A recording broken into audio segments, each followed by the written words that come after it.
Porn star smarty డేనియల్స్తో అక్రమ సంబంధం ఉదంతంలో hush money కేసులో అమెరికా మాజీ అధ్యక్షుడు డొనాల్డ్ ట్రంప్ దోషిగా తేలారు. స్మార్టీ డేనియల్స్ కు డబ్బులు ఇచ్చిన కేసులో మన్హటన్ కోర్టు జ్యూరీ ఆయనను దోషిగా తేల్చింది. 34 అంశాల్లో ఆయనను దోషిగా నిర్ధారించింది. మాజీ అటార్నీ మైఖేల్ కోహెన్ ద్వారా Trump porn star smarty Daniels కు డబ్బులు చెల్లించారు. అయితే ఈ విషయాన్ని కప్పిపుచ్చేందుకు ట్రంప్ తన వ్యాపార ఖాతాలను తారుమారు చేశారు. ఈ కేసులో కొన్ని రోజుల పాటు కోర్టులో విచారణ జరిగింది. చివరికి న్యాయస్థానం మాజీ అధ్యక్షుడిని దోషిగా తేల్చింది. దోషిగా తేలిన ట్రంప్ కు జూలై 11వ తేదీన మన్హటన్ కోర్టు శిక్షను ఖరారు చేయనుంది.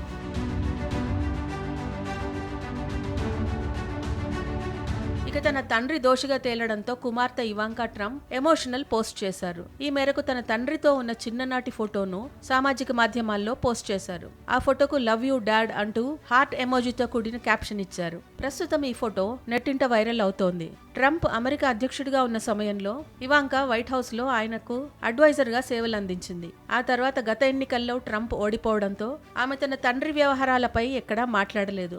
సోషల్ మీడియా వేదికల్లో కూడా గత కొంతకాలంగా ఆమె చేస్తున్న పోస్టుల్లో ఎక్కువగా ఫ్యామిలీ హాలిడే వెకేషన్స్ ఫోటోలు, సెల్ఫీలు, హాలిడే సందేశాలు మాత్రమే కనిపించాయి. శుక్రవారం న్యూయార్క్ కోర్టు ఇచ్చిన తీర్పును ట్రంప్ తప్పుపట్టారు.